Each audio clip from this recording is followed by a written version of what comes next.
Well, folks, the last update of the year is nearly upon us, and with it comes potentially a new class, and that class will hopefully come with some weapons.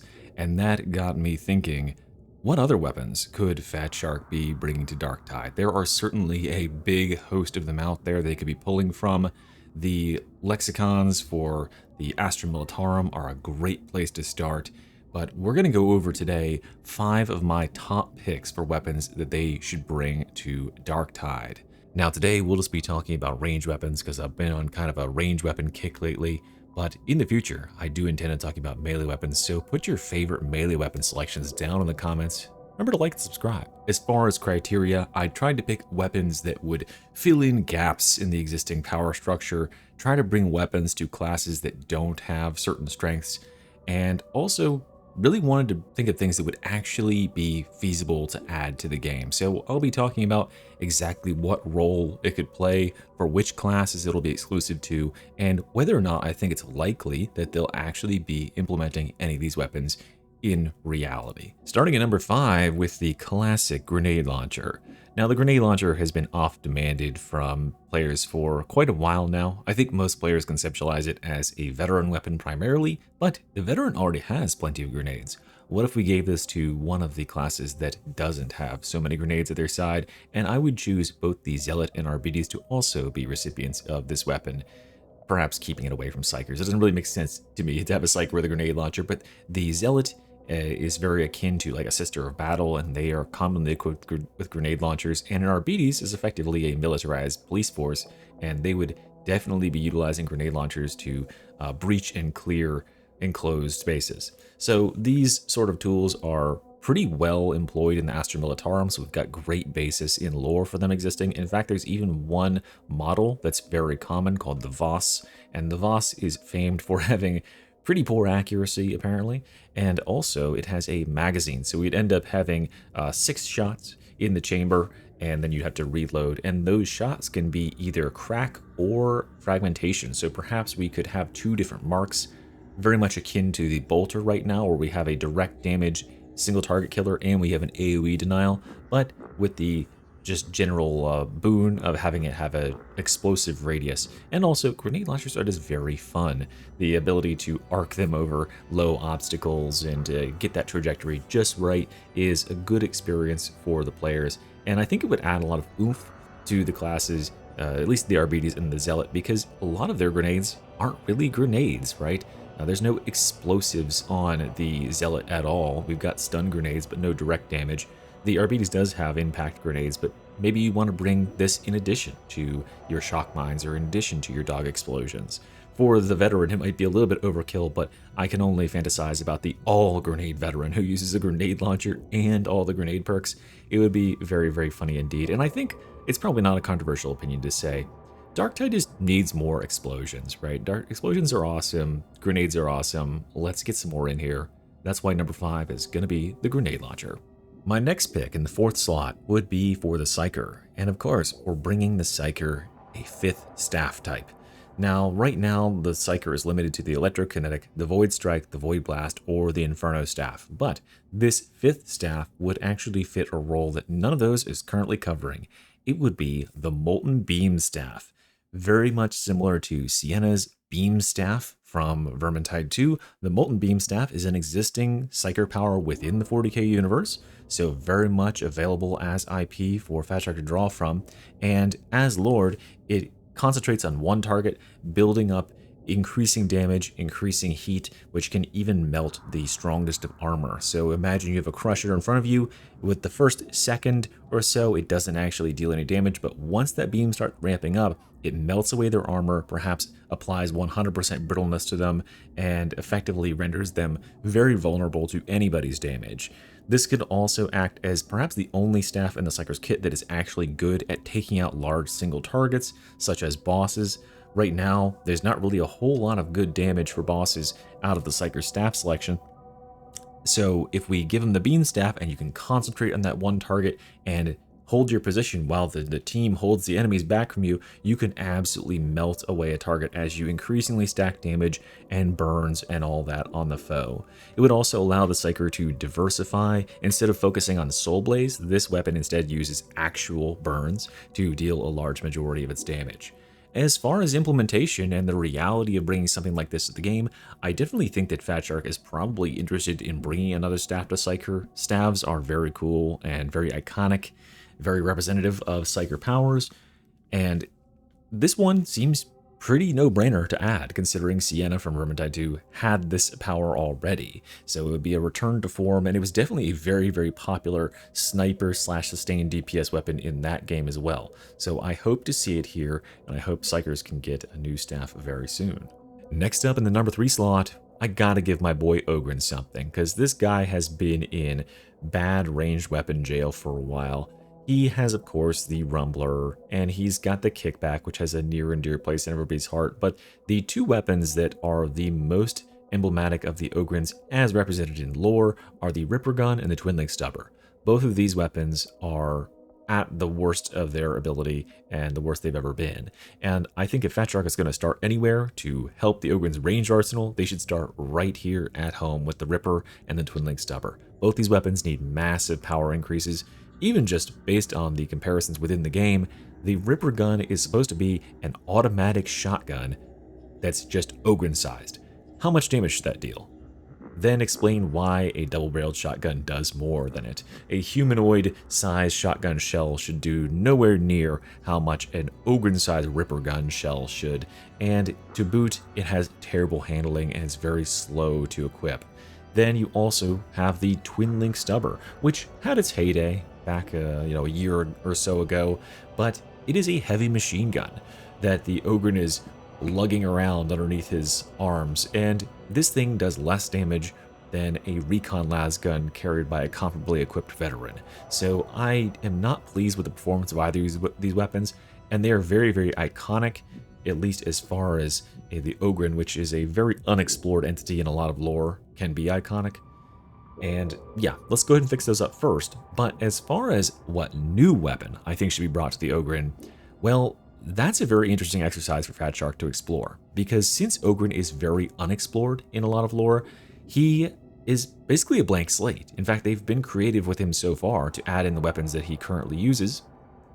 And I think that the easiest way to pull something for him would just be to go to humanoid weapons and look for really, really heavy stuff. So I went to the Astra Militarum's arsenal and I looked for vehicle-mounted or squad-based weapons. And when my eyes saw it, I knew what it had to be. The Ogryn, of course, needs a bolter. Not the normal bolter, the heavy bolter, the kind the Astartes use. Yes, heavy bolters have a range of calibers and a range of configurations. There are heavy bolters that are vehicle-mounted that shoot thousands of rounds per minute. I don't think we need to go that crazy, but a squad-based bolter that can be mounted in a turret configuration can actually fire about 3 rounds in a second, and that, given that a squad can carry this in parts, could very easily be lugged by a single Ogryn because of their absolutely prodigious strength. And he would also have the muscle capacity to be able to stabilize this weapon while he's firing it.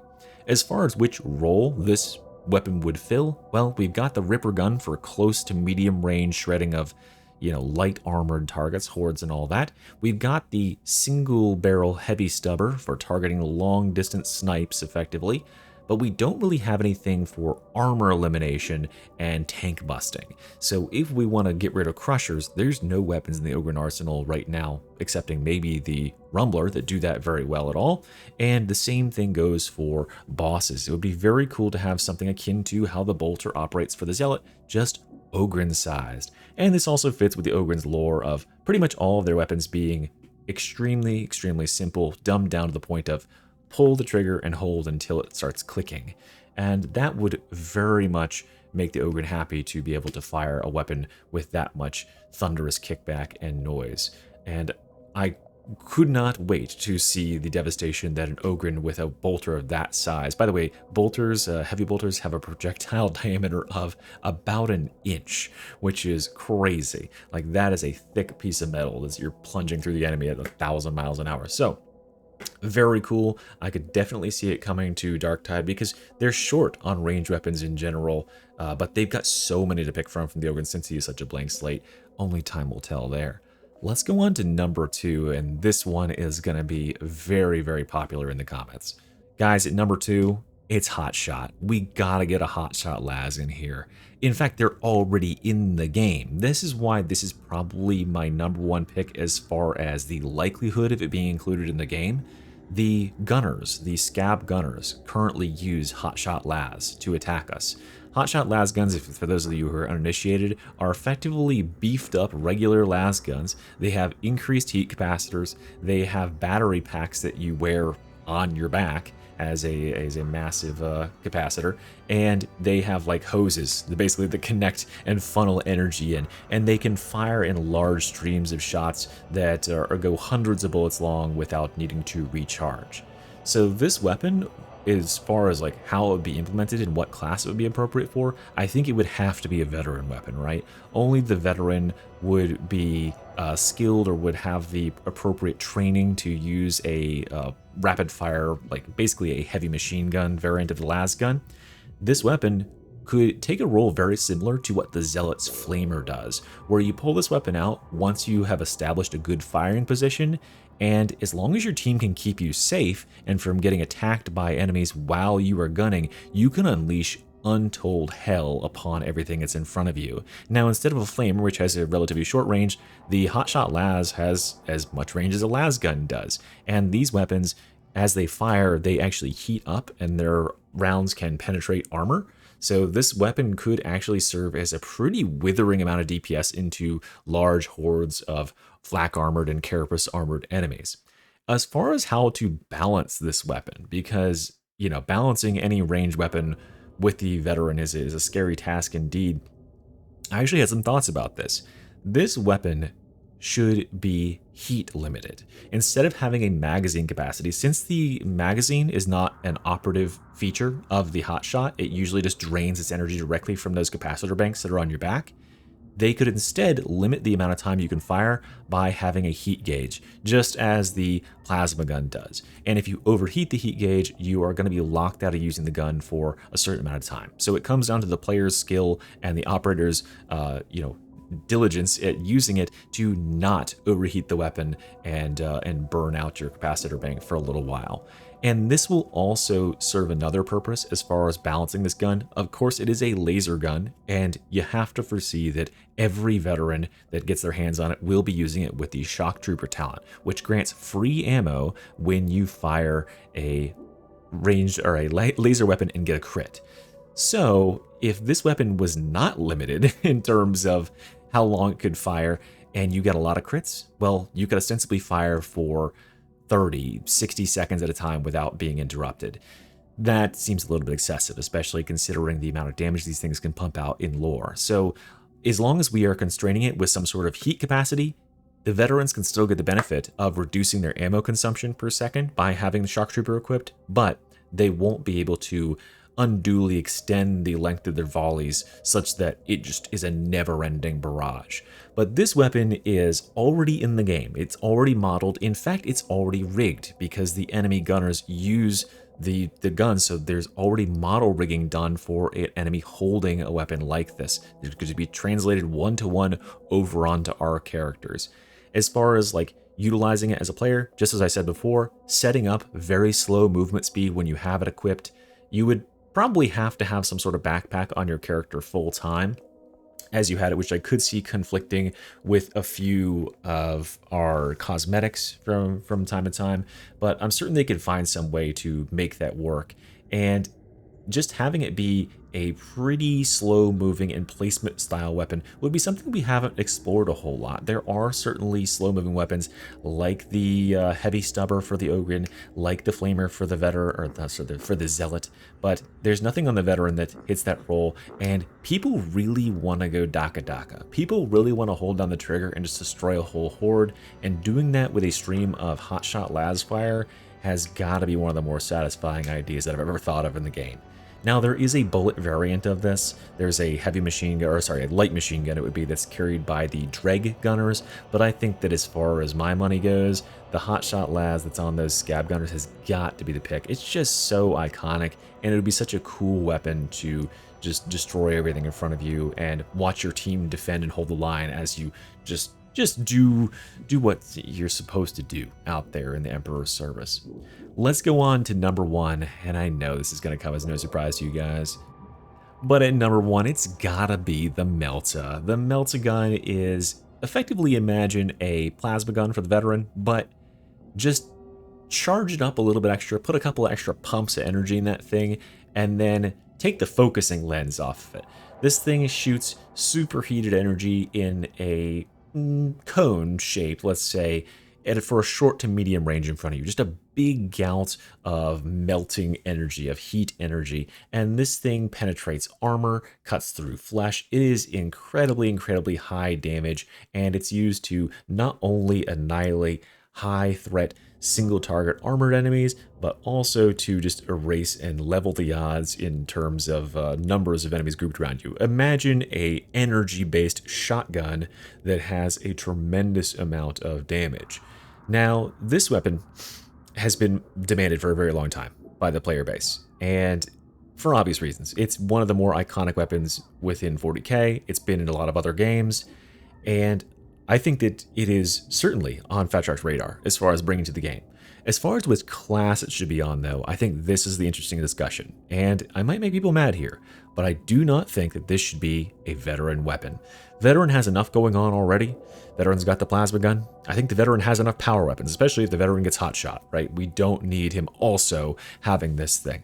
The veteran has so many talents that boost weapon damage, and especially boost a weapon like the Melta. Imagine the damage that a weapon specialist veteran can do with a double-barreled shotgun. Now swap that double-barreled shotgun for a weapon that has effectively infinite cleave, armor penetration, and a massive fuck ton of damage. Yeah, you're gonna break the game. You're gonna do something really, really bad and imbalanced, and I think that he's got enough already going for him with the plasma gun and all that stuff. No, instead I want to give the Melta gun to probably an unlikely candidate, but one that I think has good lore justification for being able to use it or using it. That would be the Zealot. The Zealot's most similar comparison in a lot of media would probably be a Sister of Battle. Sister of Battle is like just a little bit more juiced up female version of the Zealot, and her loadout, wouldn't you know it, very commonly includes Melta guns, because their whole theme is charging headlong into battle, being in the melee fray, being up close to their foes, and then when you're faced by an overwhelming odds or by a high priority single target, you pull out the Melta and you let them have it. Now this thing doesn't carry a whole lot of ammo. It's pretty intense each shot, so you'd have to pick and choose your shots wisely, but this would really play into the Zealot's themes. Well, as far as he has ranged themes, he has at least one talent that emphasizes close range damage, which generally only really gets any use out of the bolter. So this would fit a great role for him at being just a empowered version of the shotgun that's way better at dealing with armor and just has a smaller ammo capacity, or perhaps even has heat management that's built into its kit. But the Melta is a well-explored weapon. It's in Space Marine 2, and they are used by the Astra Militarum. There are man-sized Melta guns. We're not talking about a multi-Melta here, we're just talking about a regular old Melta. This would be a great weapon to bring to the Zealot, because the Zealot doesn't have anything on his class specifically that's going to get crazy carried away with it and make this thing the most broken weapon in the game. Because on paper, as these weapons are written, it very much does have the potential to become that, and that's something that I think fatshark would probably want to steer away from. There is some consideration that also the RBDs could have it, but I couldn't find a whole lot of lore justification that the RBDs are running around with Meltas, but that is a bridge fatshark will have to cross if indeed they want to argue that with Games Workshop and get permission to add this weapon to the game. They'll have to figure out exactly who can wield it. All roads lead to Games Workshop, of course, for them. Thank you guys so much for listening to me talk about these today. It's so cool to hypothesize and theory craft about what could be coming, because we've got a full year of Darktide ahead of us. We are going to have 2 classes out of this year. We've gotten so much cool stuff And I can only imagine that they are trying to scale upwards and onto even greater things, and I'll be here to cover it all with you. See you soon, guys. Thanks for watching. Bye-bye.